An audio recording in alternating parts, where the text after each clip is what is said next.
Hoje tem blues aqui no Lero Lero e eu recebo um amigo de longa data e um grande músico aqui da região. Vamos receber nosso amigo Blênio Blues, Blênio Pires, né, Blênio? Prazer tê-lo conosco aqui. Ô, Hudson, obrigado, cara, pelo convite. Boa noite a todos. E é um prazer estar aqui conversando com você para falar disso aí tudo que você mencionou, né? Amizade, a música, um pouco da minha história com a música, né? E com a cidade de São Gotardo também, que é um lugar que eu gosto muito e trago comigo no meu coração sempre. Blênio hoje trouxe uma viola, né, Blênio? Inusitada, uma viola que um bluseiro tocando viola não é uma coisa tão simples de ver, né, Blênio? Mas coisa boa, né? Mais raro, né? São influências suas, realmente, assim, da viola, a música caipira, o rock and roll, né, Blênio? A gente faz eu tive contato com a viola de uma forma inusitada também, que foi num tempo que eu morei em Santa Catarina, um amigo meu acabou me vendendo essa viola porque disse que tinha mais a ver comigo do que com ele, né? Por eu ser mineiro e ter essa questão da música caipira e tal. E desde então eu venho tentando aprender a tocar o instrumento, respeitando o instrumento da forma que ele é, mas também, de certa forma, tentando levar um pouco para frente, que é tentando fazer essa mistura aí do blues, né? Aqui tem alguns autógrafos importantes aqui, ó, que é o Paulo Freire, né? É um violeiro muito famoso, né? Badia Medeiros, o Zé Geraldo, né? Que é o Zé Geraldo da Mega Senhorita, né? Tal. Certo. E Renato Teixeira também assinou aqui, só ficou o R e tal. Que são violeiros que eu tive a oportunidade de ver tocar ao vivo, né? E observar, tentar tirar alguma coisa, né? E eu sempre vejo assim que desde o Tião Carreiro, né, que é o maior de todos, né, da viola, ele é o nosso Jimi Hendrix, né, da viola, eu digo sempre. Desde que o Tião Carreiro popularizou a viola, muitos outros violeiros vêm tentando buscar seu espaço, misturando com outros estilos, né? O próprio Almir Sater, né? Contou para nós numa entrevista que ele é muito fã de Pink Floyd e de Neil Young. Então não é diferente de mim também, né? Eu tento representar bem a minha região, assim, com a música que eu faço na viola, mas também não tenho tanto cuidado assim, porque eu acho que a música ela é livre, né? Assim como a viola evoluiu do alaúde, a gente continua evoluindo. Quem sabe a viola evolua para um outro instrumento, que não é a minha intenção, mas pelo menos fazer com que ela represente essa tristeza que é o blues. Ela não é diferente da tristeza do caipira, do matuto ali, quando ele estava nessas jornadas aí, os peões, né, como é que fala? Quando eles saíam O pessoal os boiadeiros, não, o peão de boiadeiro mesmo, né? Me falou a palavra agora na cabeça, mas são os tropeiros. Os tropeiros, Isso, os tropeiros. Exatamente. Nesse caminho foi com eles, né, que a viola chegou até aqui através dos portugueses, né? E então, como eles, eu tento contar a história, mas do meu tempo. Então, nós vivemos num mundo hoje globalizado e tudo mais, e então eu tento fazer o local e o global ao mesmo tempo, né? Como se fosse um world music, misturando o blues, que é um estilo que eu gosto muito, e o resto já é natural, porque né, nós somos caipira nato, né? Exatamente. Ô, Blênio, vamos escutar um pouquinho? Então, eu costumo fazer... Eu vi você tocando com slide, acho que fica muito bacana também, né? O slide é onde que entra a mistura mesmo do blues, né?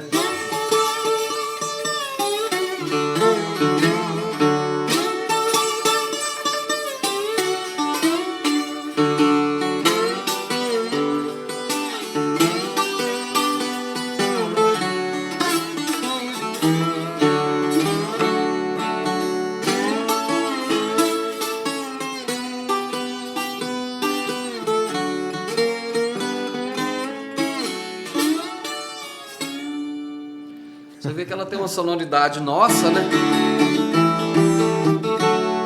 Mas também tem uma sonoridade blues, né? Então eu fico entre esse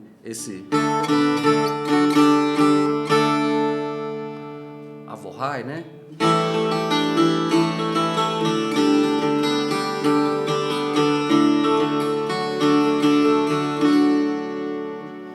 E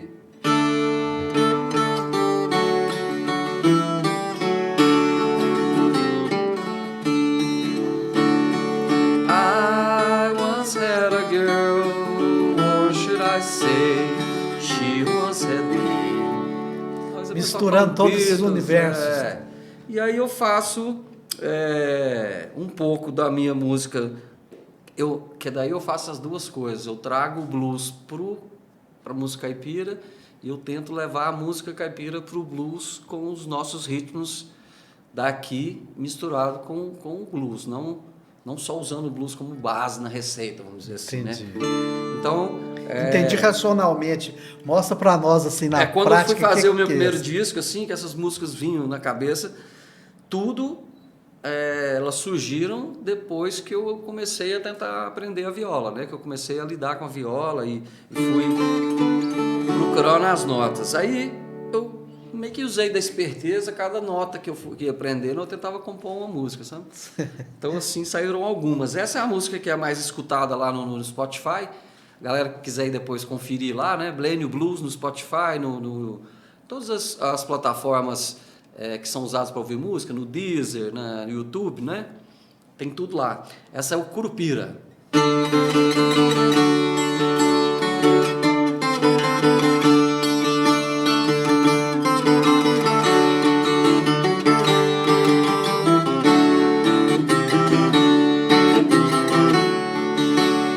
O Curupira passou a rasteira no saci.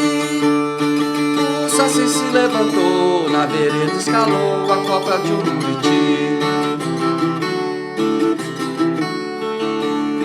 Abre a porteira da dor pra poeira passar. Onde a semente brotou, não dá pra segurar.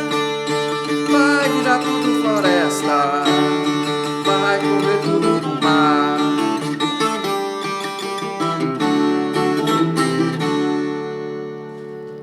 Aí Isso, Blênio. vai fazendo um pouco de cada, né? Quem não foi, não viu, não chorou, não sorriu, não provou, não sentiu, não experimentou. É por isso que eu vou, Curupira, Senhor da floresta.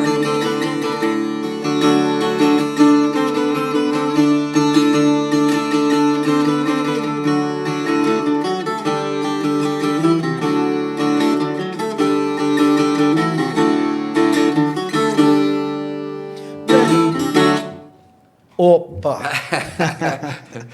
Aí vai um pouquinho de cada, sabe, Lúcio? Você está falando desses temas assim bem brasileiros, né?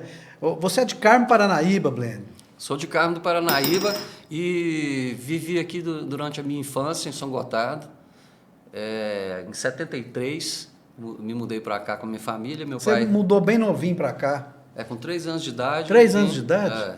Caramba. E Seu pai veio, a gente é vizinho, foi vizinho aqui, Isso, né, Blênio? aqui na Eu Rua conheço a Pinheiro. história, posso contar um pouco. Seu pai veio por causa da Nestlé. isso, Era gerente da Nestlé, não é isso? exato. A gente veio transferido dessa promoção aí do meu pai e a gente morou na João Pinheiro. Aqui é o 80, eu acho que ali é o 50. Pinheiro Machado. Pinheiro Machado. E eu lembro muito de estar vindo aqui pegar os discos emprestados com você, né? Você foi um padrinho aí na música para mim também, principalmente Pink Floyd e o Clube da Esquina, talvez, né? Você Eu também acho gostava que sim, eu sempre gostei muito da música brasileira da música também. brasileira. Então eu sempre tive. MPB de todos os estilos, né? E Supertramp, assim, um pouco de cada, né? Eu lembro bastante do Pink Floyd, que você tinha os álbuns que eu vinha buscar emprestado muito solidariamente, você Conhecimento, deixava levar, né? ficava lá um tempão. Eu até estava brincando com os amigos mais cedo aqui que conhecimento não pode ficar retido, a gente tem que passar para frente, igual um bom disco, né? Mas para quem devolve, né, Bleno? Porque É verdade. o Bleno sempre emprestei os discos para ele, mas sempre voltaram do mesmo estado, sempre teve cuidava, esse amor pelo disco, eu também tenho, né, Bleno? Que coisa triste é você emprestar um disco para um caboclo que volta arranhado, o sujeito nem te traz o disco, tem que buscar, né? É verdade, isso aí a gente tem que saber. A gente tinha que saber quem que eram quem podia poder levar, né? Que dava valor no disco, sabia pegar direitinho, como que colocar lá no prato, né? Pra não Exatamente, estragar. tirou do plástico ali com plastiquinho com de aquele novo. carinho, né, Bleno? Isso aí era era e é, né? A parte boa de quem gosta de ouvir o vinil tem esse ritualzinho, né? Que é tirar da capa, Realmente, segurar o é. vinil, né? Você ainda tem essa experiência, Bleno? Você gosta de ouvir um vinil ainda? Você estava falando do meu passado aqui, né? Eu tinha muitos amigos que a gente trocava discos, né? Assim, e eu fazia amizade com o pessoal mais velho, porque o pessoal mais velho tinha mais discos. Né? Então, assim, o Garrote, né? O Walter era um cara que eu ia muito lá na loja, ajudar a escolher os pedidos que ele ia fazer também pro pai dele, né? Fazer aquela lista de rock imensa. E aí alguns vinham, né? Outros não, vinha um disco diferente, né? Igual a gente estava comentando offline aí. E assim a gente fazia esse intercâmbio de bandas, né? Porque você tinha era a única maneira, né? Porque as rádios tocavam muito pouco, né? Assim, o rock, não tocava né? de forma alguma, né? Não tocava. Para nós aqui não, né? Talvez em BH nessa época. É verdade, né? Mas para nós não. Eu lembro que o rock eu cheguei a escutar quando eu morei na fazenda, já nos anos acho que quase 90, através de uma rádio de BH chamava Gerais, porque aqui na região não se ouvia rock no rádio, né? Eu não lembro se aqui tinha a rádio. Não tinha a rádio de Rio Paranaíba, eu acho que chegava e tudo, mas rock mesmo não. Mas rock não tinha aquele programa de rock.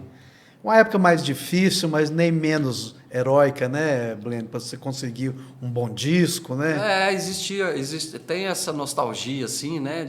Assim também eram com os livros, né? Não eram todos os livros que chegavam, Exatamente, assim, né? não tinha esse acesso, né? Não era nem assim por causa de censura, nada.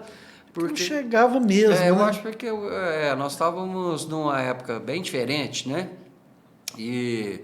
Mas o disco vinha trazendo cultura, né? A gente tinha em São Gotardo, eu posso dizer assim que o que eu lembro de cultura, né, era o disco é cultura, né?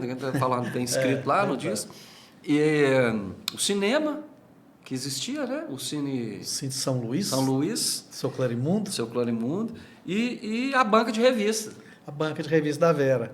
Da Vera. Lá mesmo é que eu lá que a gente comprava as coisas, os conhecimentos de rock para saber qual disco que você ia comprar, né? Você pegava a revista ali, fulano lançou, né? O Scorpion, sei lá quem. E a gente corria para encomendar lá no Bazar das Novidades, né? Lá no Sebastião. Sebastião, é verdade. Você fez muitas amizades em São Gotardo, então. Você viveu aqui, você mudou para aqui novinho, ficou muito tempo aqui. Eu fui... da turma do Zanetti, do Antônio Carlos Zanetti, nós fomos colega do pré-primário até o primeiro ano científico, a mesma então turminha, a Letícia, eu esqueci o sobrenome dela agora, menina. Mas enfim, ela Ladeira? Não. Eu acho que era. Mas então você é da geração do Antônio Carlos Zanetti. Isso. E aí, por causa do lugar que eu morava, na Nestlé, lá embaixo, tinha a turminha da pique-esconde, brincar de soltar a pipa, tudo que existia na época, né? Jogar bola, speedball, né? Era o Sérgio, né? O Sérgio Rego. O médico. O doutor Sérgio. E o Garrote, né? E o pessoal que morava era o da Rua de Cima, né? A gente fala, o pessoal da Rua de Cima. Tinha o Forró também, o Paulo César, o Pedro César, os três irmãos. E tinha o Pinho. Dentista também. Isso. Dentista, inclusive, sua profissão também, né, Bleno? Minha profissão também. Coincidentemente, fui colega de sala do Eduardo Rezende, que é um São Gotardense também. Conheço. Fizemos uma faculdade juntos. Ele é um pouco mais novo. Mas coincidiu a gente entrar junto na faculdade e moramos junto lá na República um tempo e somos amigos até hoje. Já participou da minha banda por um tempo e já depois disso a gente já fez vários encontros musicais assim, porque ele também toca violão e é uma amizade bacana e que a gente sempre lembra dos tempos de criança aqui, do Clube Campestre, né? De jogar bola era o comercial na época, que era o colégio comercial. Hoje Exatamente, eu acho que, se não me engano, onde é a prefeitura hoje. Isso, tinha uma quadra ali que era uma quadra que se tivesse a bola você podia usar, né? Era mais liberado. Certo. Então a gente vivia ali jogando bola e aprontando. Você é dessa geração que a cena acontecia na praça, cheia de gente. Como é que era isso? Né? São Também. Gotardo tinha um movimento muito nas pracinhas da cidade, um carrinho de cachorro-quente ali, e as pessoas ficavam por ali, namorando, conversando, escutando música. Não sei se você viveu isso aqui. Eu tava ainda muito novo quando começou a aparecer esse movimento, vamos dizer assim, né? Que era... Inclusive tinha um carmense que tinha verdade, um o Cássio. trailer, o Cássio, né? Eu cheguei, menino, frequentar ali para comer o sanduíche, nas primeiras saídas, né? Sei. Você jovem ali, foi ali naquele sanduíche e tinha uma lanchonete chamava Nippon.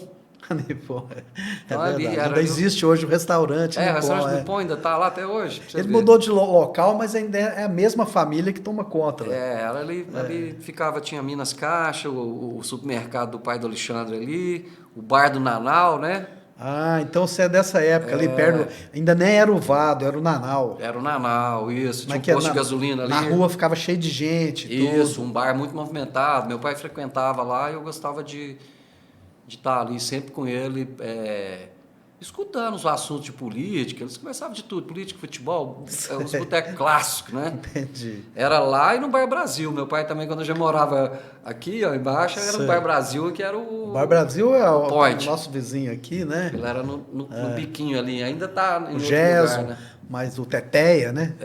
Do Bar Brasil. É um bar que foi muito famoso em São Gotardo, né? Isso, e tinha as festinhas nas casas dos amigos e jogar ping-pong no campestre.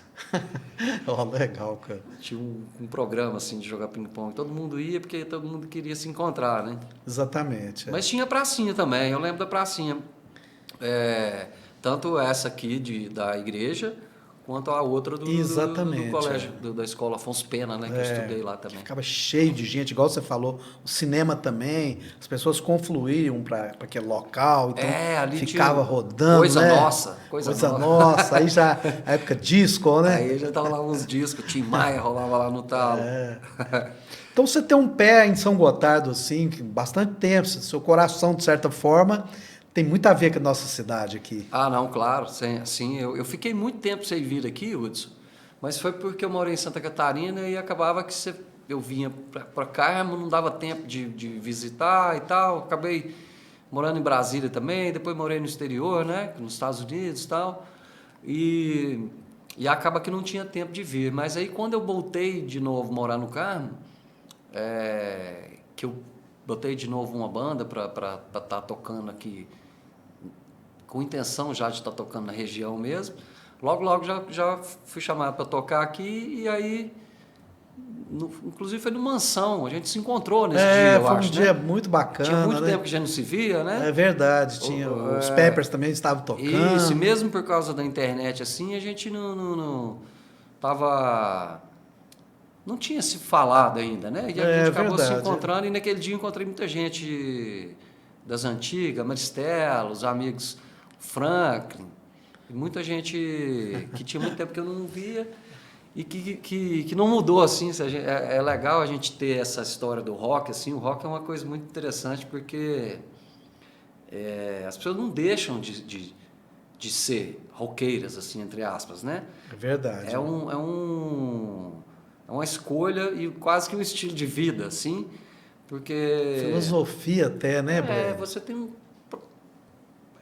claro que as pessoas são diferentes, têm ideias políticas, religiosas e tudo mais diferentes, mas o rock ele é um fator de aglutinação assim dessas ideias que eu considero mais nobres assim, que é saber sobre a sua existência, filosofar sobre a vida, sobre os acontecimentos históricos, né, da humanidade e sobre o porquê de estar aqui, né, que é filosofar sobre a vida, que é uma coisa interessante também, ou simplesmente se divertir, protestar, né, que fazia muito o pessoal nos anos 60, né, a música era um instrumento de protesto, nos anos 70 no Brasil também foi, e um instrumento de mudança, né, em geral. Exatamente. Então, assim, a gente vê que em alguns momentos a gente considera que a música ela mudou para pior, a música é isso e tal, e sempre vai existir, sabe? Eu acho que isso é uma questão de gosto mesmo. O que não tem como você afirmar é que a música é uma coisa ruim, assim, né? A música é uma coisa muito bacana, ela pode de um jeito ou de outro ser usada assim de uma forma errônea para te convencer a comprar um produto ou para te passar uma mensagem que não é uma mensagem onde que todos concordem e tudo mais, mas mesmo assim ela é um instrumento que consegue fazer isso, né? Para você ver, as pessoas já conseguiram mudar o comportamento geral assim do mundo, né? Com a música, né? Você vê os Beatles, né? Exatamente. O que eles fizeram? Foi um negócio assim, impressionante. É uma o poder da arte mesmo, eu né? não vivi essa época, você pensa. Mas refletiu na gente, Refletiu né? até hoje. O reflete, comportamento da gente, né? É um negócio realmente forte o que aconteceu, né? Foram 10 anos, né, de trajetória, né? E parece que os caras tiveram 200 anos fazendo músicas, verdade, né? O impacto que eles causaram na humanidade em geral, assim, né? No jeito do ser humano pensar. Então, assim, como os filósofos eram antigamente, eu considero que nos anos 70, 80, 90, aí, os músicos, como músicos igual o Pink Floyd, por exemplo, aquele disco Dark Side of the Moon, uma obra de arte e de filosofia. É verdade. Né? Sobre como estamos aqui nesse mundo, como a morte... E com a sonoridade também, que parece que reflete o tempo, né? Assim, ela mostra a década, né? O pensamento de uma época, né? Isso, uma coisa muito exatamente. bacana. Exatamente. Blênio, como é que surgiu a música para você? Nós estamos falando da música em si. Eu sei que você falou desse interesse de conhecer, de vir aqui em casa. Até a gente conta aqui para o nosso telespectador. Eu morava logo em cima aqui, o Blênio morava poucas casas abaixo, você vinha escutar. E depois, como é que a música fez parte da sua vida? Assim, para você te levar a um instrumento? Como é que rolou essa parada? A gente tinha os amigos que começamos a procurar qual que era o som mais pesado que tinha. A gente queria... Era música pesada, né? Ela era adolescente ali. O rock pesado. Rock pesado. Aí veio o heavy metal. Aí já falou, poxa, é isso aí mesmo. O heavy metal que a gente quer ouvir. E não satisfeitos com Iron Maiden, Scorpions, a gente começou a ouvir, quando eu falo a gente, é eu, o Pinho e o Valmir, o Costinha, Costa. Sei. E a gente começou a ouvir as bandas que surgiam novas. Coincidentemente, um amigo em comum veio de Brasília e trouxe pra gente o disco do Metallica, 2 discos do Metallica. E esses discos não chegavam aqui nessa época, cara. Eram os 2 primeiros discos do Metallica, que eram discos assim que na época o Metallica não fazia sucesso, era bem underground assim. E a gente conseguiu acessou esses discos e gravei as fitas cromo com os discos e tal. E a gente resolveu fazer um fã-clube. E eu vendia gravações dessas fitas, gravava de fita para fita pelo correio. Eu anunciava na Rock Brigade. Empresário com as fitas cassete. A pessoa mandava a fita cassete, eu gravava, colocava o nome das músicas direitinho, assim, no papelzinho e tal, e pegava o dinheiro que vinha junto com a fita para poder postar de volta. Uma parte era pagamento, o resto era postagem. Às vezes era reembolso postal, às vezes eu postava com o dinheiro que a pessoa mandava, né? E a gente começou a fazer o fanzine também, que era... Pegava as revistas, pegava aquele assunto mais interessante em cada revista assim, e juntava numa nossa própria que era o Lucifer's Fan Club. Existe uma rebeldia muito nisso, uma né? rebeldia. E contra tudo, né? Isso, a questão que a gente estava querendo chamar a atenção, né? E nessa época, a gente, não sei por que motivo, viu, Hudson, não tinha instrumento, cara. Não encontrei uma guitarra, um violão, nada, assim, para mim poder... Então, a gente não tinha muito tempo também, assim, porque a gente aprontava dia e noite, né? Nossa agenda era cheia de caçar, pescar, andar de bicicleta, construir as rampas, jogar bola, jogar vôlei, jogar peteca, construir... a quadra a gente fazia na rua, né? A Conceição morava na rua de cima ali. Todo mundo se reunia ali e a gente acabava não tendo tempo para... Assim, não tive acesso à música, não, aqui, e nem no Carmo, né? Porque eu visitava muito lá também. O meu primeiro violão, a música, na verdade, quando você perguntou como que aconteceu, né, assim, de tocar, foi na minha primeira república que eu morei em Uberaba. Você foi tocar em Uberaba? Você teve um instrumento, uma coisa assim? Isso, as coisas... Inclusive, é uma história interessante, porque eu sempre gostei muito e gostava do inglês, né? Gostava de traduzir as músicas, comprar a revista com a letra traduzida, pegava o dicionário, ficava traduzindo. E quando eu cheguei em Uberaba, a gente alugou uma casa e ficou pouco tempo nessa casa e logo eles já pediram a casa para...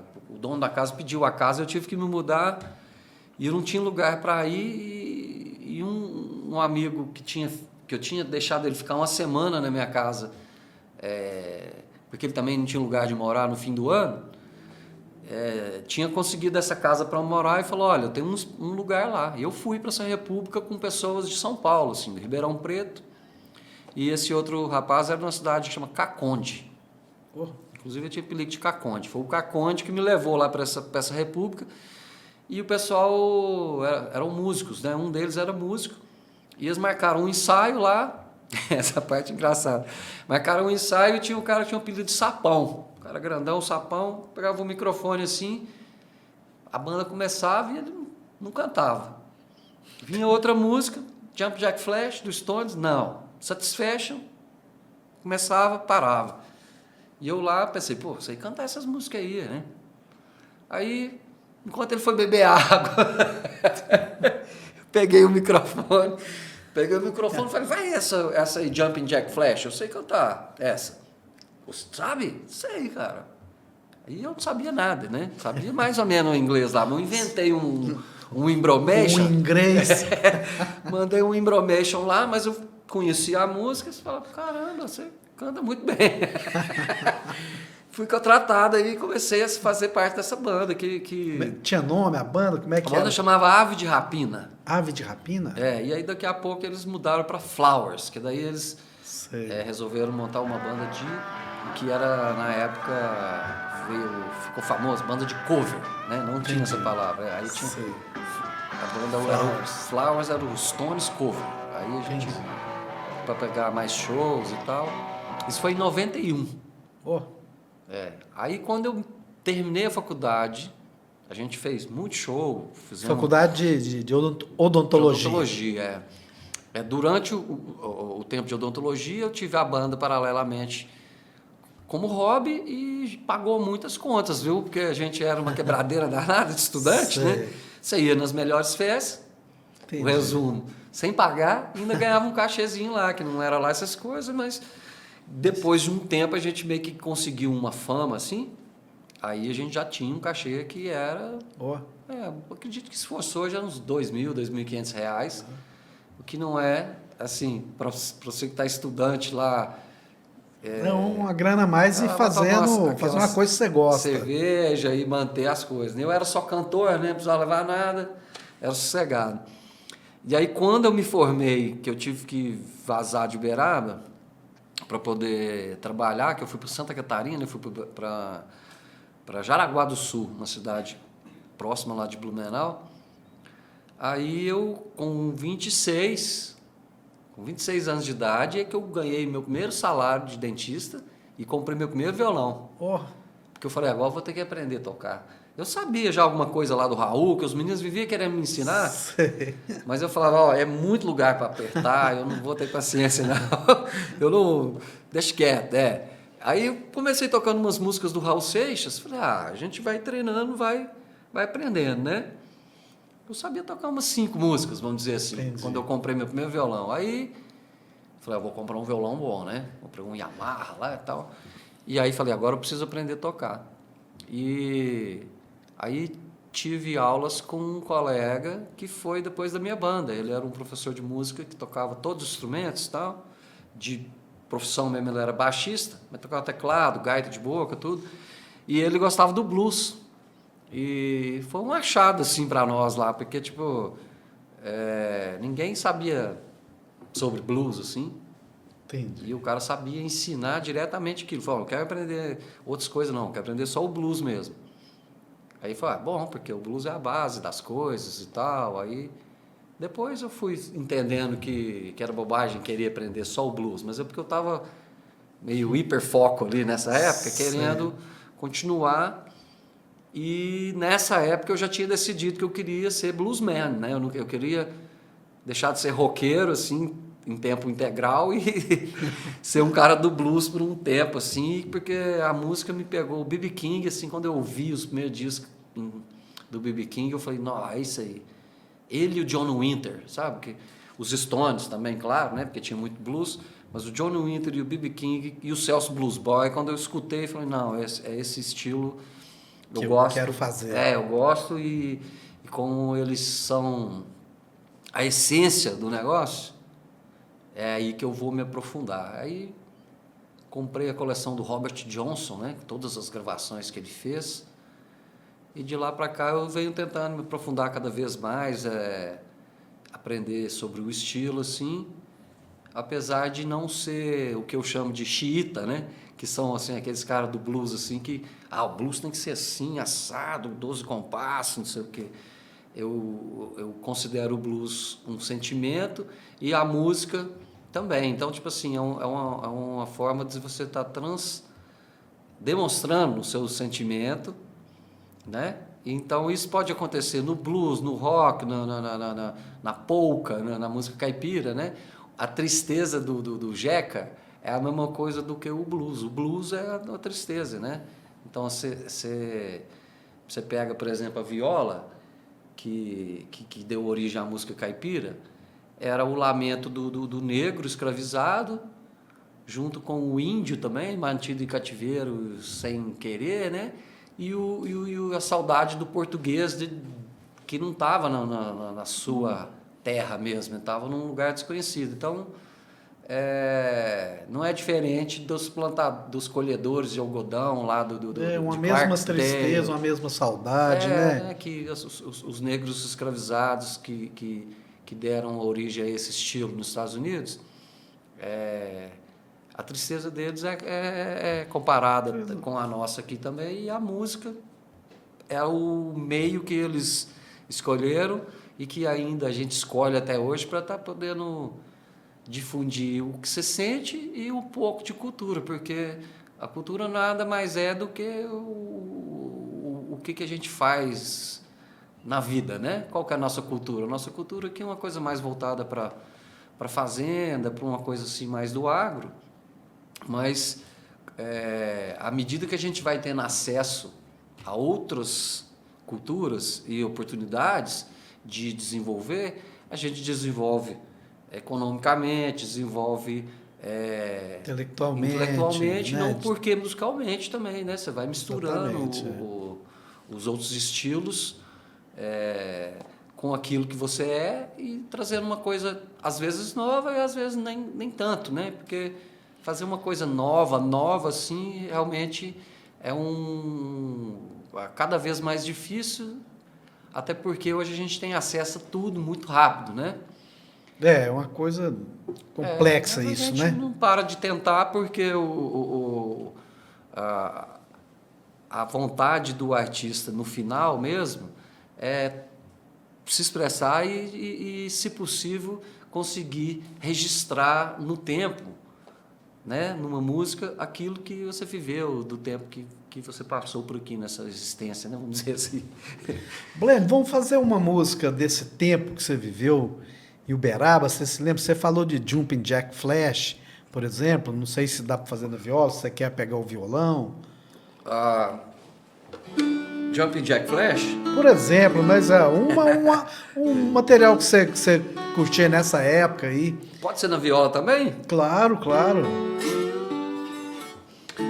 Então eu vou fazer uma dos Stones, né? Porque é que a gente tocava, a gente tinha no nosso repertório umas 50 músicas dos Stones. Então a gente tocava desde o Satisfaction, que era a mais famosa, Míssil e Jumping Jack Flash, até umas músicas de blues mais lado B, né? Então vamos morar lá essa aqui então.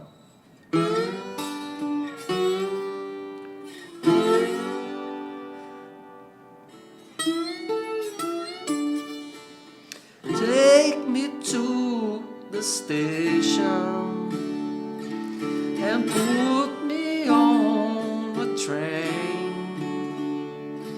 I've got no expectation to bear through this again.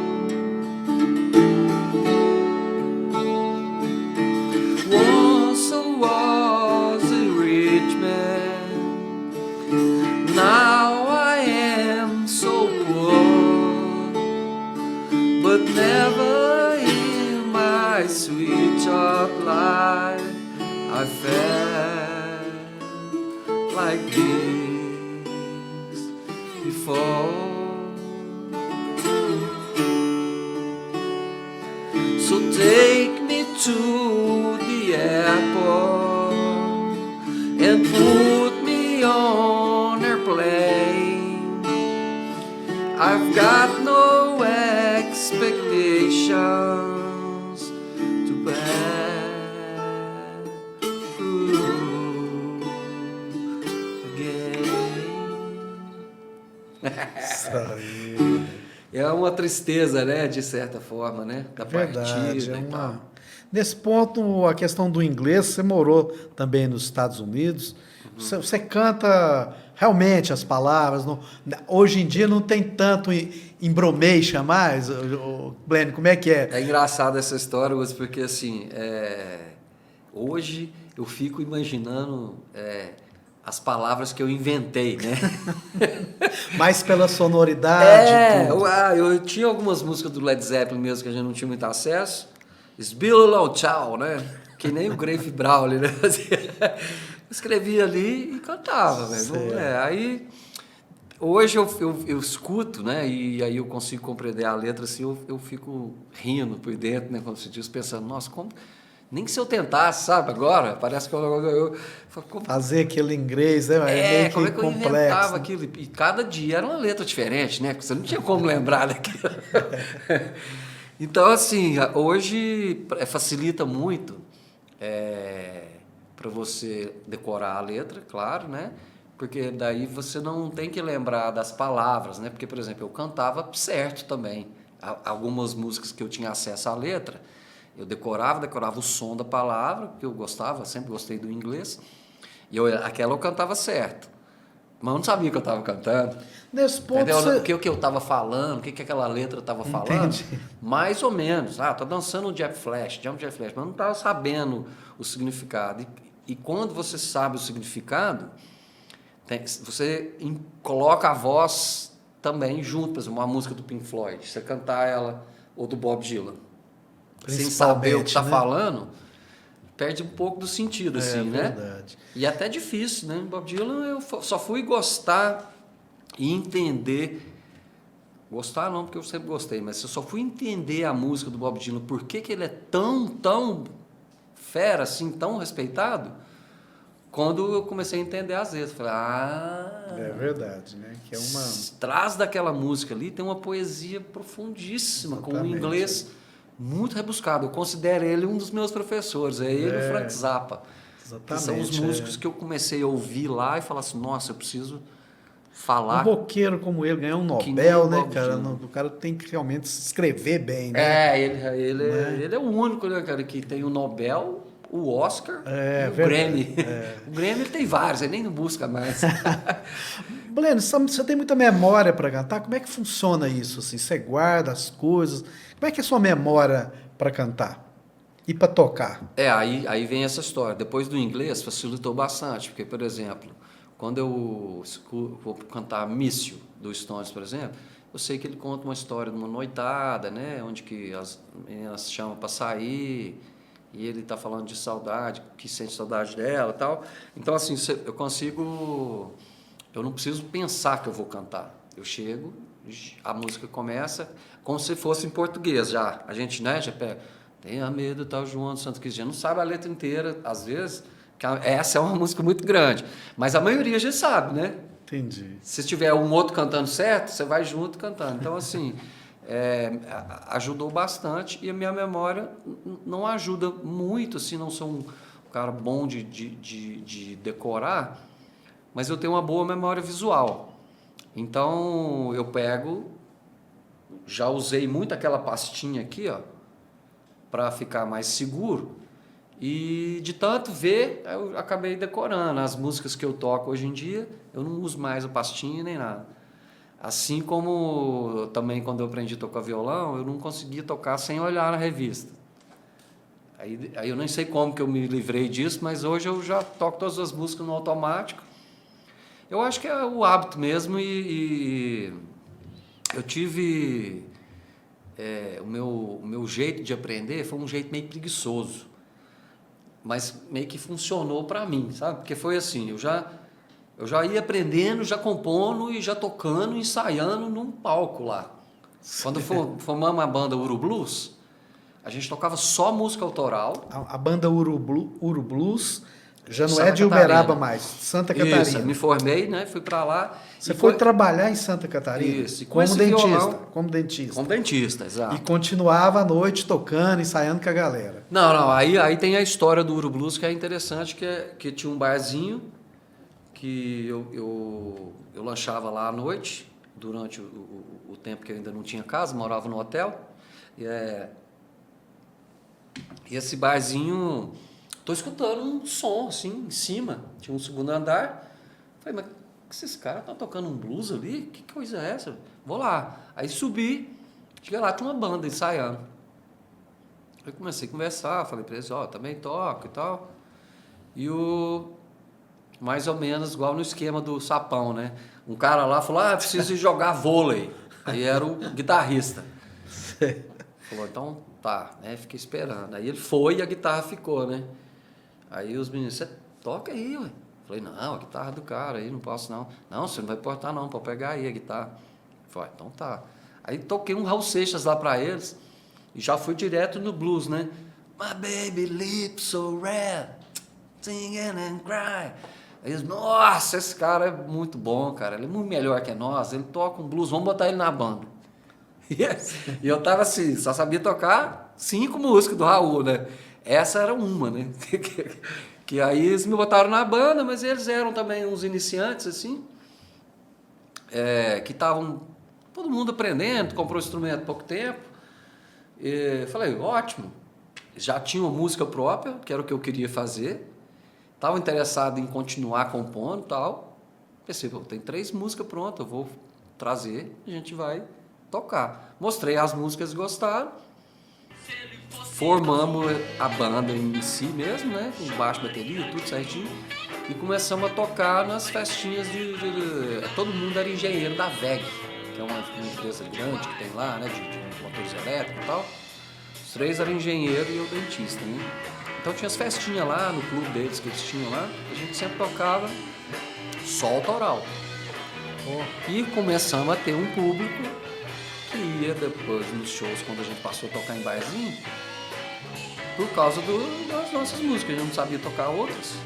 Aí a gente tocava lá umas 10, 12 músicas, algum Raul Seixas lá, não sei o que, daqui a pouco um Celso Blues Boy, e demorou pra gente aprender algumas assim do B. King, de Bruce One, essas músicas um pouco mais complexas. Mas, o que eu tava te falando é isso, a gente já ia treinando, compondo, já tocava e já... Vocês gravaram um CD? Aí de um ano depois dessa minha entrada na banda, a gente fez uma demo e era engraçado, a demotape, não sei se você lembra dessa história ainda, né? Que era uma fita cassete gravada e replicada várias vezes, né? A gente chegou a vender lá 150 fitas na cidade. É um feito, assim, né? Porque a gente só vendia nos showzinhos que a gente fazia. Inclusive, eu sei que vocês fizeram um movimento, não sei se com o Uru Blues, MP Blue. Aí esse movimento meio que nasceu do Uru Blues, porque assim, o Uru Blues, o guitarrista que eu entrei no lugar lá no dia do primeiro dia lá, ele acabou depois se mudando para Porto Alegre e eu me mudei para Blumenau. Ele tinha recém acabado de gravar o disco, que foi gravado em Blumenau, porque era o lugar onde tinha um estúdio. E Blumenau é uma cidade maior, mais cultura, né? Mais tem teatro, mais teatros e tal. E o Uru Blues era uma banda que já nessa época era uma banda que tinha cachê para tocar música autoral. Ninguém conseguia isso. Lá tinha uma banda que chamava Expresso, que era o equivalente nosso aqui, é o 14 Bis. Aquele estilo de música e tal, uma banda Expresso, inclusive muito boa essa banda. Depois se você quiser dar uma pesquisada. Expresso Rural, que é na verdade o nome da banda. E era só eles que tinham gravado disco em Santa Catarina e tal. E a gente chegou gravando o primeiro CD de blues de Santa Catarina, foi com o Uru Blues, né? E já com cachê para tocar as músicas nossas. E aí o pessoal, na época não era muita gente que lançava CD, a gente foi em muita rádio, tocou pelo interior lá. E meio que desencadeou esse movimento MP Blue por ser uma banda local cantando em português, músicas autorais em português. Interessante essa questão da música autoral, né? Na sua carreira, assim, na trajetória musical, né? Ela começou desde quando você já pegou um violão e você foi compondo, escrevendo. As primeiras notas que eu aprendi, eu já queria escrever uma música, era por aí. E à medida que fui melhorando, eu acredito que eu fui tentando passar isso para as músicas também, né? Fazer uma música mais arranjada, né? Com um pouco mais com a sonoridade melhor escolhida, vamos dizer assim. Mas a gente ia para um bar e cada um ia mostrar a música para o outro. Aí a gente se conheceu vários compositores. Na verdade, o que aconteceu foi isso. Tinha um bar em comum que a gente frequentava em frente ao teatro.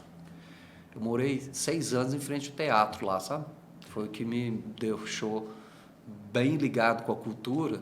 Foi onde vocês gravaram esse CD? Depois teve um DVD. Porque como a gente frequentou muito teatro, a gente se encontrava nesse bar em frente ao teatro e conhecia os outros compositores e poetas que escreviam poesia marginal, que se assemelha muito a uma letra, né? A poesia marginal, né? A poesia concreta também. E esse amigo meu, a gente começou a compor junto, fazer letra junto e tal. E eu fiz uma letra que chama O Santo de Casa, que fala assim, que essa música meio que resumindo assim, o movimento, que é: santo de casa não faz milagre, mas olha eu aqui, tirando leite de pedra e continua a minha viagem. Olha bem, mesmo pedra dá leite no seio da minha linguagem. Aí né? Começou, que era aquilo que eu te falei, que era nós tirando leite de pedra e para poder fazer música num lugar onde que a cultura alemã assim dominava geral, assim, essa questão daquelas bandinhas de música alemã e uma cultura meio que engessada, sabe? Entendo. E, inclusive, né, Bleno, interessante você falar isso também. Você falou mais cedo que o rock parece que ele une as pessoas. Você é roqueiro uma vez, muito complicado você deixar essa paixão, né? Claro que você incorpora outras coisas. Você vem para aqui, volta para o Carmo, né? Você também teve sua carreira ali como dentista, continuou como músico. E nessa coisa de desafinando o coro dos contentes, vamos dizer assim, né? Fazendo música autoral, fazendo rock aqui a São Gotardo, a capital da cenoura, Carmo, sei lá se é a capital do café, né? Próximo, é pessoal mais sertanejo. Sempre teve essa coisa, né, sua de música autoral, de insistir na sua paixão, da sua forma, né? Como é que tem sido isso, cantar nesse Alto Paranaíba, dominado, assim, por tanta música sertaneja, né? Assim, como é que é manter esse pique do rock and roll, do blues? Ah, essa parte aí é interessante porque a gente vai, o tempo passa, você vai mudando, né? Você muda e, por exemplo, o rock mudou bastante, né? Desde quando eu conheci os Beatles e os Stones lá no começo, até 2026, né? Os Stones estão aí até hoje, né? Mas assim, mudou muito o jeito, né? De se fazer a música, de distribuir, né? De compor, só porque o básico não mudou, né? Que é essa questão do cultural do rock, de estar peitando, né? As situações, né? Seja na política, seja na filosofia, no comportamento, né, das pessoas. O rock sempre influenciou muito, né, na forma de vestir. Eu fico assim um pouco decepcionado, Hudson, até não tinha pensado em falar sobre isso, mas me veio na cabeça agora, porque eu sinto assim um pouco decepcionado a forma com que o rock foi rotulado no mundo inteiro, mas no Brasil bastante, porque aqui eu consigo observar que é assim, essa questão do cabelo comprido, da camiseta preta, e da coisa ser gritada, porque grita tal, não sei o quê. Há uma parte do rock que realmente foi, né, indo para o lado mais extremo, que a gente conversou mais cedo, quando eu falei que era o que eu gostava. Na época que você é adolescente, a gente queria ouvir a banda mais pesada que existia, que gritasse mais e tal. Só porque o outro rock não deixou de existir. O blues continuou sendo feito, o jazz, o soul, gospel, as bandas que misturam todos esses estilos. Entrou o pop, né? Pop rock, né? Que é um outro rótulo, né? Que eu também não sou muito fã assim, apesar do rock também ser um rótulo, né? Mas assim, eu acho que hoje você vai nos Estados Unidos, por exemplo, as pessoas elas têm uma nova forma de se divertir hoje. Elas estão deixando aqueles grandes concertos para fazer, falando os jovens, né? Para ir para lugares menores, umas baladas menores e tal, com bandas alternativas e tudo mais. E dentro desse nicho aí tem rock também. Então, quer dizer, não morreu. O rock está aí. Ele está de uma outra forma, mas continua, né? Mas você aqui nessa região nossa, você se sente valorizado, escutado? Como é que é para você, assim? Tá fazendo rock nessa... Essa parte aí é um pouco complicado, porque a gente... É um preconceito que vai diminuindo com o tempo, porque as pessoas meio que se acostumaram com uma coisa que veio para ficar, né? Eu lembro muito bem de quando eu tive a primeira vez que eu fiquei sabendo que uma banda viria, porque assim, para mim, quando eu era menino, assim, os roqueiros eles pareciam quase uns super-heróis, assim. Você só via na revista, você não via o show Você viu o Roberto Leal aí, a Gretchen, né, que vinha tocar aqui, mas você não viu o Kiss tocar. Aí, de repente, vinha o Kiss tocar em Belo Horizonte, né? E o que as reportagens vinham falando? Que eles esmagavam os pintinhos lá no show, que o cara mordia nos pintinhos no show, inventando essas histórias. Falavam que os caras eram cavaleiros em serviço do Satã, que o Kiss era a abreviatura disso, sim, e que eles eram satânicos e tal. E as letras do Kiss não tinha nada disso. Na época eu era fãzaço do Kiss, tinha vários discos e tal, e pegava as letras, ficava falando de mulher, de amor, não sei o que, nem nada de capeta aqui, nem de demônio, nada. Mas o Kiss tinha a máscara, né? Todo aqueles soltando fogo e cuspindo sangue. Era uma coisa teatral e que, para você ver o tanto que a cultura é importante. Você vê um teatro daquele e você não entender que aquilo é artístico, é digno de dó, né? Você achar que aquilo é real, que as pessoas vão sair matando Um mesmo. espetáculo, né? É o circo, né? Espetáculo, Praticamente, né? Uma coisa, né? Teatral, Que muito vem do teatral. glitter rock, essa coisa, né? O Kiss é o excesso disso, né? Que foi o maior de todos, assim, eu acredito, né? Verdade. Então, assim, eu acho que a cultura é muito importante. E o rock está atrelado à cultura. Eu enfrentei muito preconceito pelo seguinte, pelo fato do rock ser considerado uma cultura de fora. Então, tipo assim, eu não sei se tem a ver com a ditadura, porque, né, por exemplo, eu só fui ver uma Constituição no meu país com 18 anos de idade, foi em 88. Então, antes a gente vivia numa ditadura. Os discos chegavam? Chegavam, mas tinha censura. Tinha disco riscado, né? Que não podia falar aranha, pouco começo aranha, sei lá. Não podia falar, o Raul, o disco dele vinha riscado. Então, assim, você vê que isso é um atraso muito grande. Enquanto as pessoas estão lá nos Estados Unidos ou na Inglaterra podendo protestar, falar assim, sei lá, eu odeio o presidente, ou eu não gosto desse tipo de governo, ou eu não gosto dessa cor, ou eu não gosto dessa religião, aqui não, a gente não tem, a gente não pode falar isso porque você é taxado e assim, eu já passei por partes assim de me considerar preconceito mesmo assim. Tem uma história de uma dona de um bar no Carmo que falou para mim, eu não... Alguém falou, fui lá comer um churrasco, falou, você tem que chamar o Blênio aí para tocar. Não, o Blênio grita demais. Eu falei, você já foi a algum show meu? Não, mas eu já vi na internet. Realmente você grita muito. Eu falei, mas escuta, você quer falar que seu bar aqui não toca um AC/DC? Não, mas é diferente.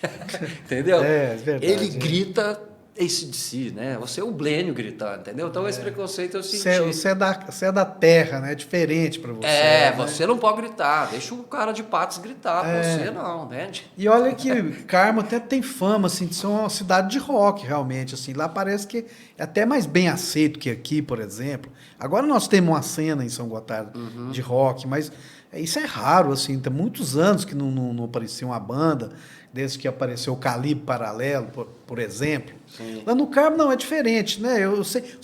Vamos continuar também a nossa história. De Blumenau, você voltou para o Carmo, Paranaíba já? Ou você já foi para os Estados Unidos? Como é que foi? Blumenau foi para os Estados Unidos. Dos Estados Unidos eu voltei para o Carmo, Ah, tá. Você morou lá um tempo. O rock no Carmo eu tenho uma história bem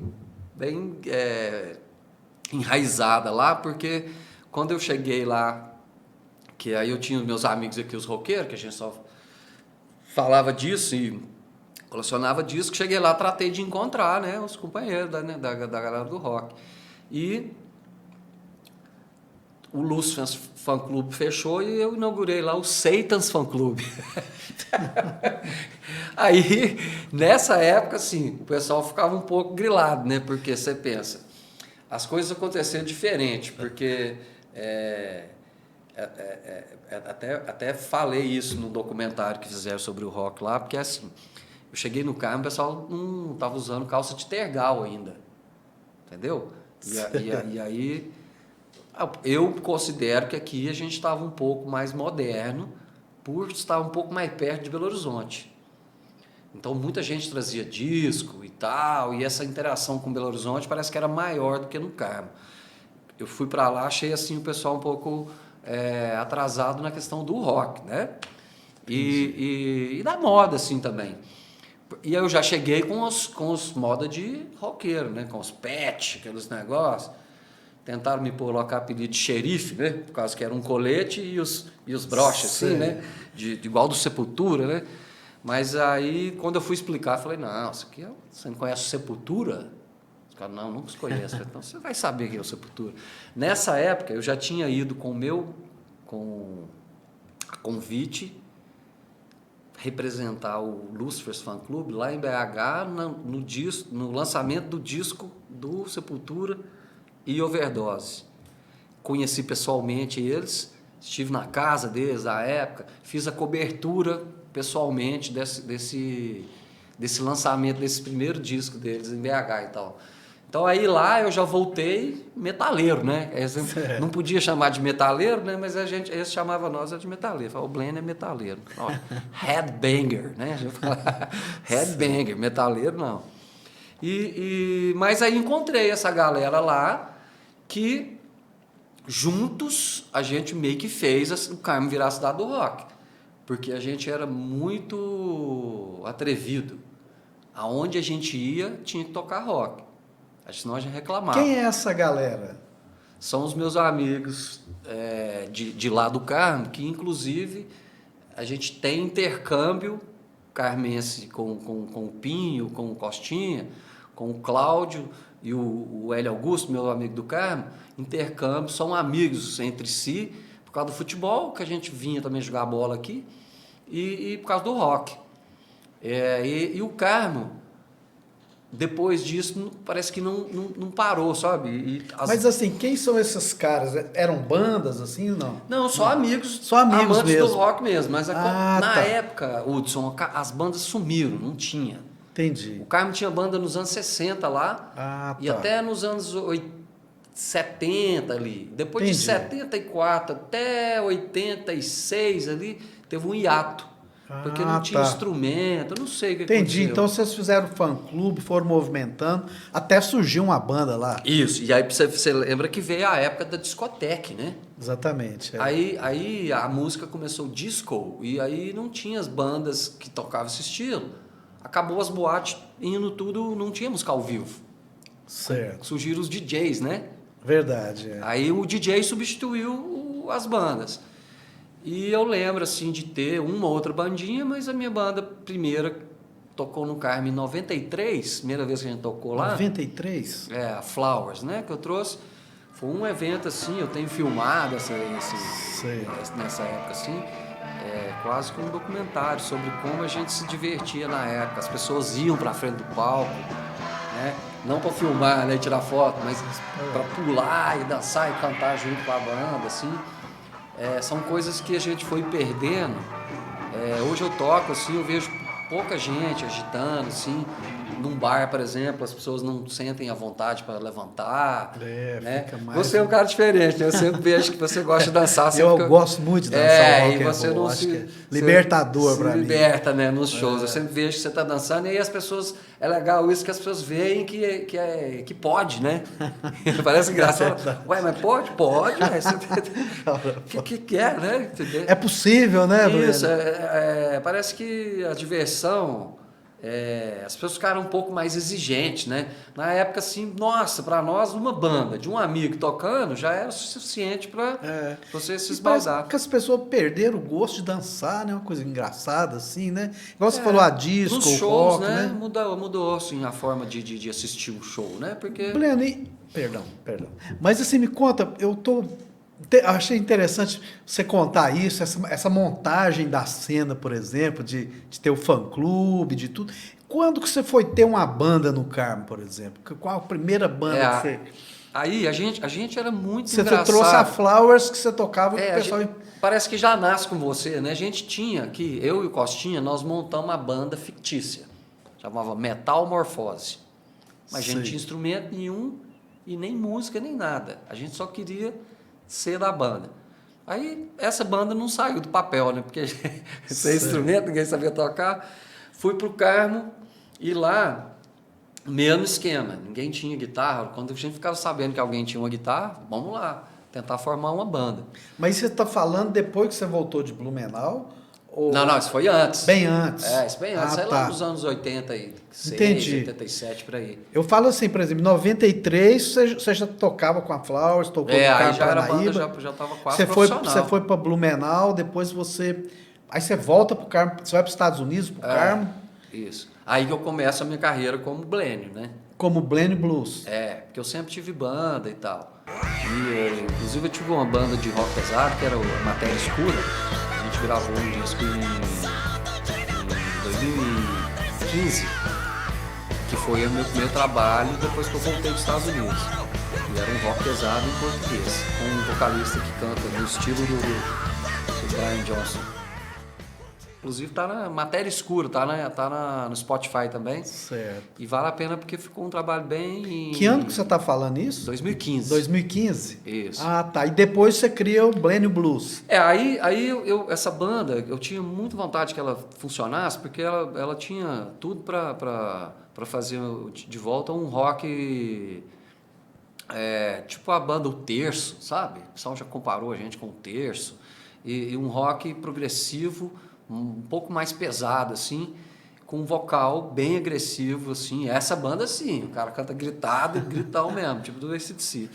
E a gente tocava em festivais autorais, tocamos no Festival do Marreco, né, que é famoso aí na região, Pato Rock, e a gente...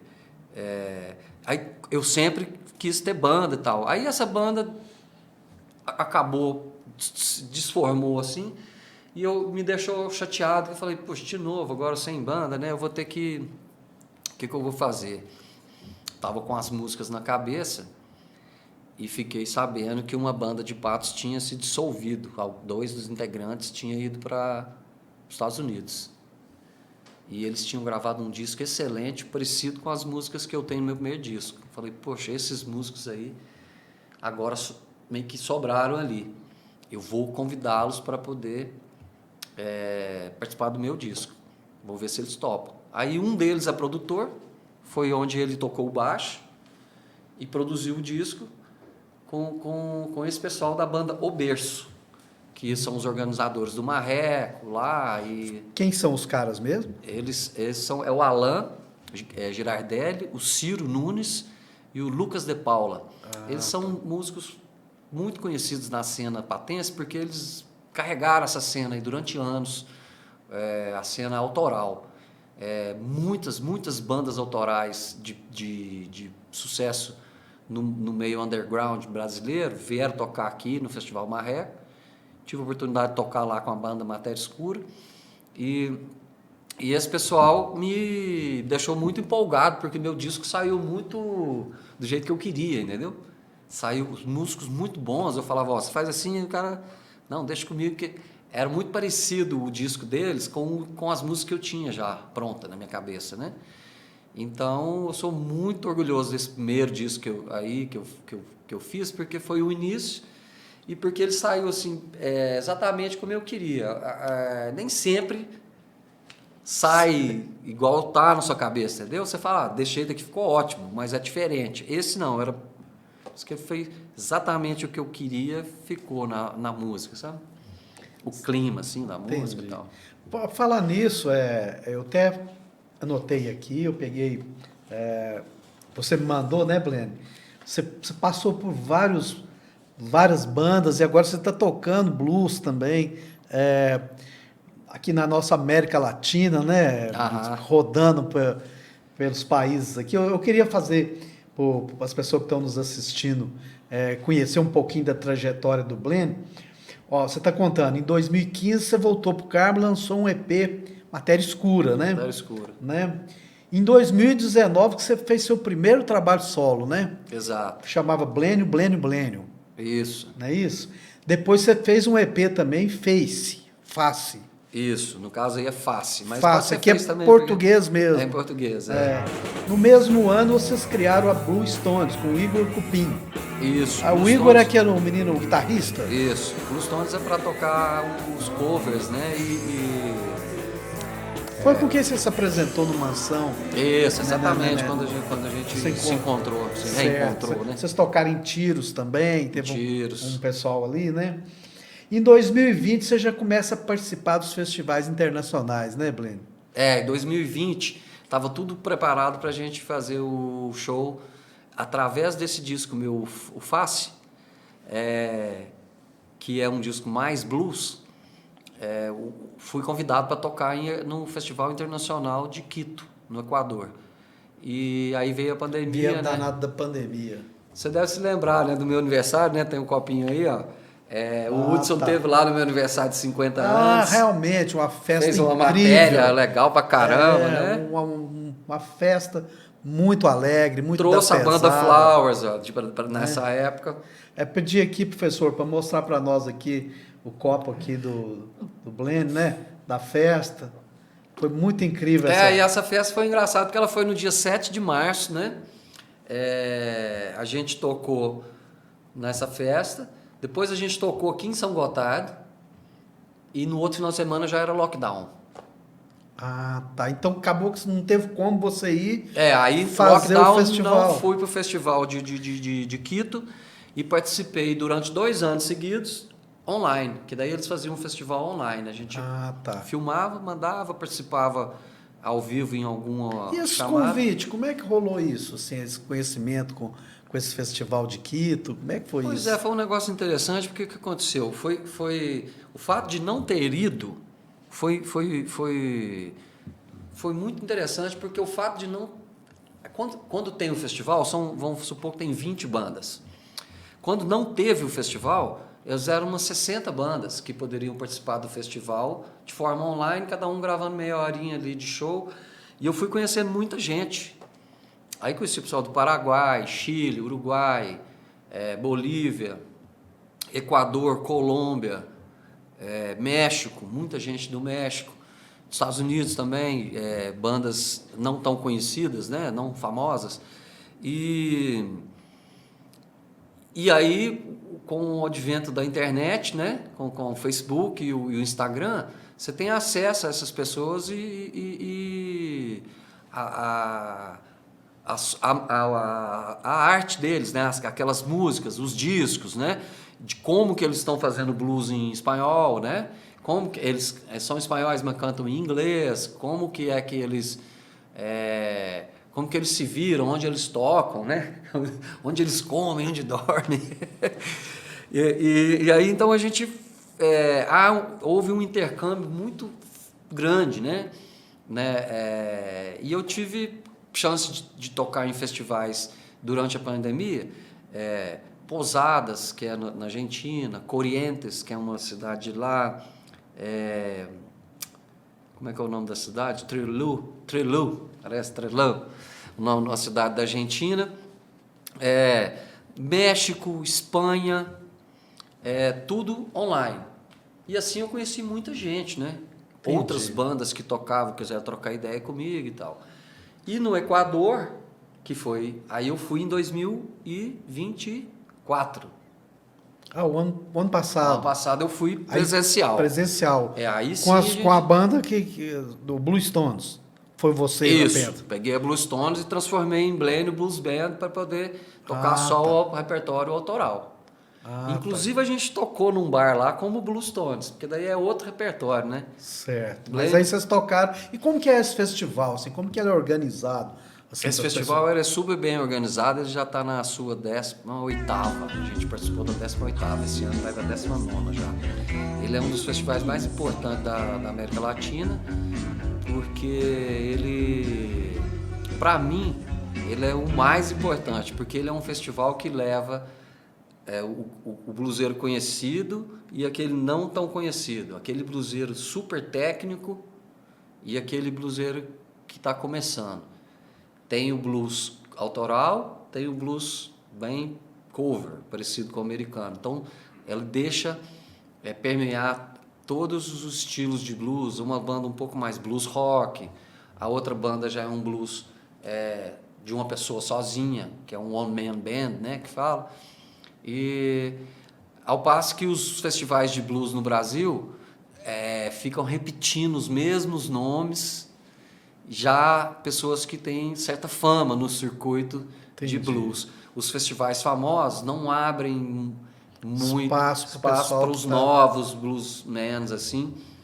E eu vi lá que é muito interessante essa parte dessas pessoas mais simples mesmo, que estão ali no início de carreira ou que têm uma carreira não tão expressiva, mas eles estão representando, que nem eu fui lá representar a minha região, representar meu estado, e nessa edição eu fui representar o Brasil, que era eu e um bluesman muito famoso lá em Belo Horizonte, que é o Alder Júnior, que ele toca na banda LED 3, que ele faz como eu faço, tem o trabalho autoral e tem a banda de cover que toca nos festivais, encontro de moto, né? Shows que não sejam autorais, né? Porque os festivais autorais eles acontecem com menos frequência do que os festivais de música que não seja somente autoral, vamos dizer assim. E o Festival de Quito é um festival muito bacana porque ele abre espaço para todo mundo. Então, assim, a questão do intercâmbio é que passa a ser importante. E a gente foi muito bem tratado lá, assim, me senti um astro, a gente dando entrevista para televisão e ofereci um workshop lá mostrando a viola para eles, contei a história da viola e como que ela chegou no Brasil e como que a música tradicional nossa é feita e como eu te expliquei também que eu pego a viola e ponho ela para soar um pouco mais blues, assim. E foi uma experiência assim muito interessante. E lá eu conheci o Gonzalo, que é o bluesman, né, mais famoso de La Paz, que tem a banda que chama Gogo Blues, tem também no Spotify, se o pessoal quiser procurar depois. A banda muito legal, música autoral em espanhol, blues autoral em espanhol. Então assim, ele ficou... Você excursionou com ele? Ele ficou muito fã do meu som e eu do som dele, e a gente conversou lá depois do festival, né? Tivemos a chance de tocar junto. No final de cada noite tinha uma jam session, né? A gente tocou junto nessa jam session e ficamos muito amigos assim, de cara, assim, a gente se identificou. E ele falou, vou para o Brasil. Falei, quando você quiser. Logo ele já me ligou e falou, olha, se você arrumar para mim uns shows aí, eu vou. Você precisa só de me manter aí, não precisa cachê, não. Só dando para a gente fazer uma gira, né? Que é a turnê, que se chama gira. E eu pensei, olha, vou tentar, né? Eu não sei se a minha banda vai poder tocar todos esses dias, né? Porque a banda já está profissional, não vai mais assim para brincar, né? Sim. E aí não tem os cachês assim, que ele queria falar, vou daqui 15 dias. Mas eu consegui armar em Uberlândia, Uberaba e Araxá. Cada dia com uma banda diferente, todo mundo amigo, amizades que você faz por causa do rock e do blues. Então, você entendeu? No final, você vê que isso aí não é um estilo de vida, é um negócio impressionante. Aí eu fui com o Gonzalo para essas cidades, fui acolhido na casa dos amigos músicos, com ele. A gente fez essa gira, tocamos no Carmo também, tocamos 4 cidades, né, no caso. O Carmo foi no sábado, né? E aí ele falou, agora é sua vez de ir para a Bolívia. O ano que vem eu vou fazer o festival, são 10 anos de festival, vai ter banda dos Estados Unidos, da Argentina e Colômbia e tal. E eu quero que você vá representando o Brasil. E ele também chamou o Alder, que é o bluesman lá de Belo Horizonte, porque ele gostou assim de Minas Gerais, assim, contei para ele sobre Minas Gerais e falou, é lá que eu quero ir, esquece o Rio de Janeiro, São Paulo, eu quero ir para Minas Gerais. Eu falei, então tá ótimo. E aí aqui eu mostrei para ele o que é ser caipira, né? E ele achou muito interessante assim essa questão do caipira, ter um jeito diferente de viver, uma forma de pensar, né? De falar, né? Nós estamos, por exemplo, o Jeca Tatu, que em algum momento foi uma coisa assim meio depreciativa, a volta por cima de nós mineiros assim foi uma coisa incrível, porque, né, você vê hoje com o advento da internet, quantas pessoas ganham dinheiro aí, né, verdade, imitando, né, o nosso sotaque. Nosso sotaque tá famoso. Nós temos uma língua toda, né, o mineirês, né? Então, tipo assim, nós somos... Expliquei isso para ele ficou apaixonado com Minas Gerais e ele quer voltar para tocar aqui e está nos levando para fazer essa apresentação nesse festival. E ele é um festival que está ganhando proporções assim, na América Latina, porque já tem muita gente de fora que vai para lá tocar. E é no teatro muito bacana que tem lá, sabe, na cidade de La Paz. E... provando que você vê que a música ela não tem fronteira.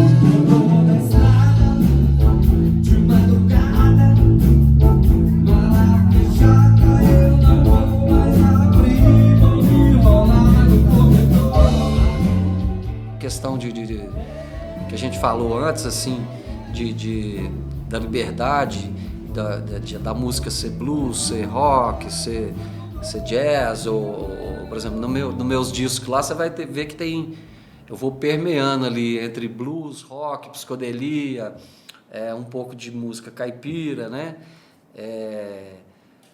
O jazz, assim, é uma música que requer um pouco de refinamento técnico, que inclusive é uma questão, por causa dos músicos que eu estou tocando agora, que são de Araxá, eles têm esse refinamento aí, me fizeram pensar, e já estou com um disco novo na cabeça, assim, bem voltado para o lado do jazz, assim, dos anos 30, sabe? Que é uma coisa assim, bem específica também, que é onde o blues mistura com o jazz ali. Não sabia direito o que era blues, o que era jazz, porque nasceram assim, irmão, né? Certo. Então, é isso. Você vê, a música ela é um passaporte para quebrar as fronteiras, essas fronteiras físicas e as fronteiras que não são físicas, né? Mentais, intelectuais, né? Eu aprendi a falar espanhol, por causa do... Eu vi você fazendo a entrevista, assim, Não tá lá um portunhol ainda, mas de tanto conversar com o Pato, né, que é um abraço para o meu amigo Pato, que é o produtor do festival lá de Quito, ele com certeza vai assistir, porque eu vou marcar ele nesse vídeo, e também para o Gonzalo, né, Gonzalo? Nós vemos em La Paz. Isso aí. Blênio, você fala numa canção que você canta que os seus sonhos estão se realizando. Estão mesmo? Olha, nessa música, né, ela fala assim, o pé na estrada, né, sem destino nem hora para chegar, e sem pensar no que ficou para trás. Então, de certa forma, os sonhos estão se realizando, sim, porque você fazer um show fora do Brasil já é um orgulho, sim. A gente sente um orgulho muito grande de estar... de visitar um país diferente, você já fica feliz por estar aprendendo uma cultura. Agora, você levar um pouco da sua cultura para esse país e ter a oportunidade de ser ouvido, né, pelas pessoas que me ouviram ou que vão me ouvir lá na Bolívia, é muito interessante, assim, pelo fato de eu estar fazendo o que eu faço, essa música que eu faço, ela me representa, porque eu falo muito de mim na música, assim, na minha música, né? Do que eu penso, assim, eu tento me expressar como um guardião ali desse tempo que eu vivo aqui e tal. E você poder estar falando isso para outras pessoas numa outra língua, com outros costumes, assim, e estar tendo essa troca, que é a questão do blues, né? Porque as pessoas estão lá fazendo o blues da forma andina, vamos dizer assim, né? E nós estamos fazendo o blues aqui da forma caipira, vamos dizer, né? Eu fico muito lisonjeado com o convite e também fico muito feliz com a experiência de estar aprendendo, né? Por exemplo, uma língua nova, porque é muito interessante, porque morei nos Estados Unidos, lá eles falam muito espanhol, tive que me virar lá também, porque o pessoal não fala o inglês muito bem, então eu preferia conversar em espanhol para poder entendê-los melhor. Eu acabei aprendendo um pouquinho, mas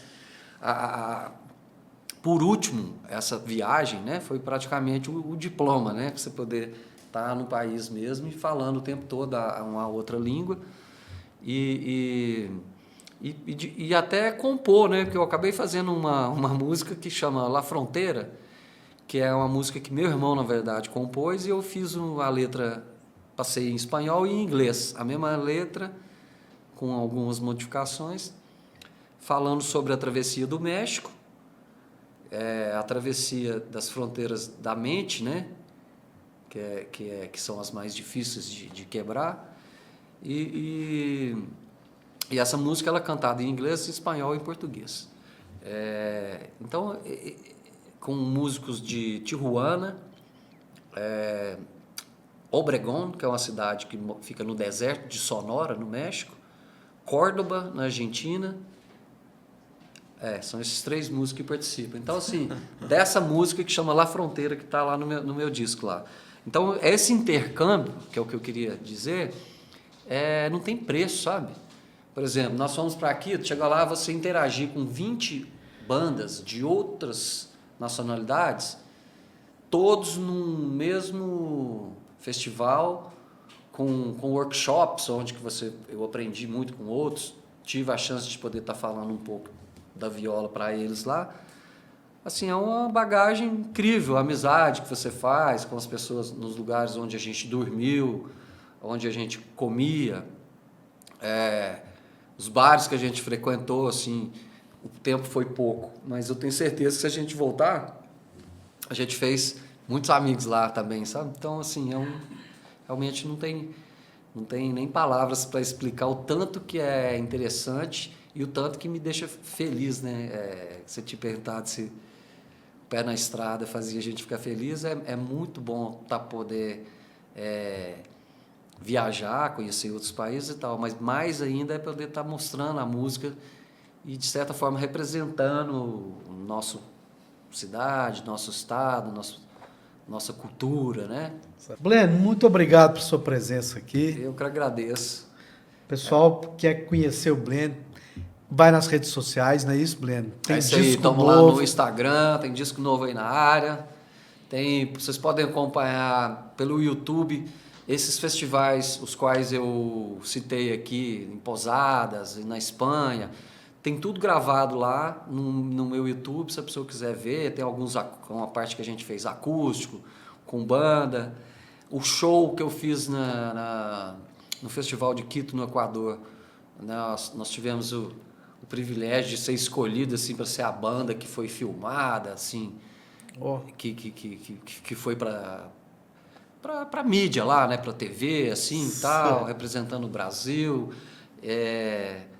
Então, assim, se vocês quiserem, tiverem interesse, tem muita coisa aí. Os discos são interessantes, eu costumo fazer os discos com 4 ou 5 músicas, sabe? É uma jogada quase que de marketing, assim, porque as pessoas hoje elas estão com muita pressa, assim.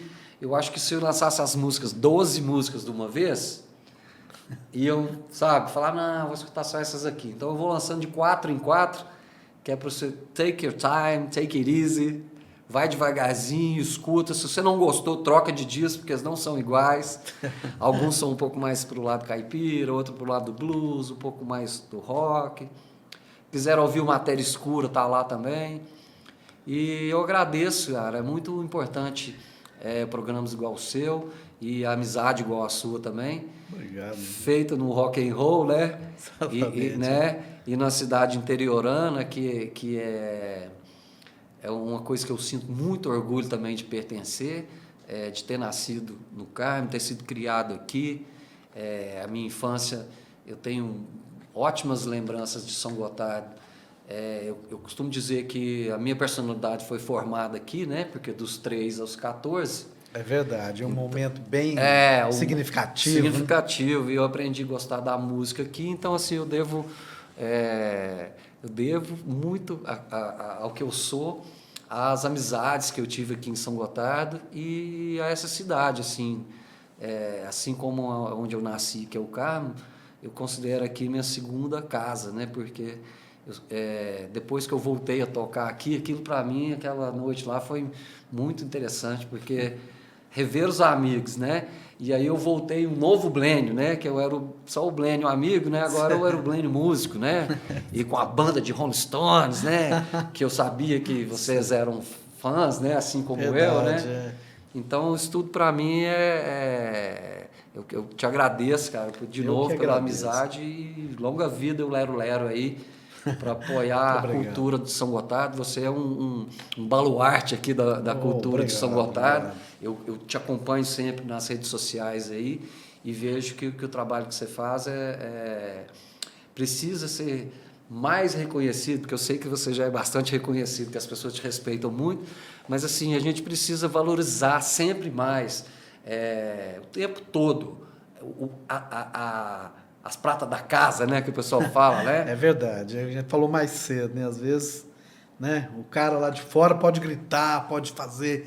Mas a gente não, né, Breno? Parece que a gente quer de casa, né? Isso é difícil de dar valor, né? A gente cuida disso também porque a gente ama a nossa cidade e as pessoas a gente quer tocar no coração dessas pessoas com muito respeito também, né? Exatamente. Se for preciso gritar, a gente grita também, né? É verdade. Breno, muito obrigado você. Eu que agradeço, viu, Hudson? Obrigadão. Muito obrigado. Obrigado ao pessoal da equipe aí. Vamos fechar com música, né, Breno? Bora lá, então? Vamos lá. O que nós vamos ouvir? Nós vamos ouvir do disco novo, né? Do disco novo.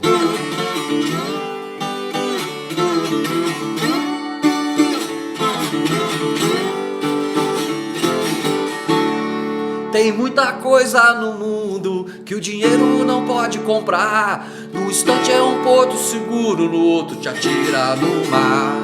Cada um tem seu valor nessa estrada que tem duas mãos. Enquanto o que sobe espera a descida na contramão. É uma nota de 100, é uma nota de 100, uma pepita de ouro e uma nota de 100. É uma nota de 100, é uma nota de 100, uma pepita de ouro e uma nota de 100. Isso aí, Breno. Valeu, viva o blues, viva a nossa viola caipira. Viva a nossa música, a nossa viva cultura. Viva a música. Viva São Gotardo, valeu, Hudson. Viva obrigado. Carmo também, viu, Breno? Viva. Pessoal, muito obrigado pela audiência. Um abraço. Nosso Lero Lero fica por aqui. Lero, lero.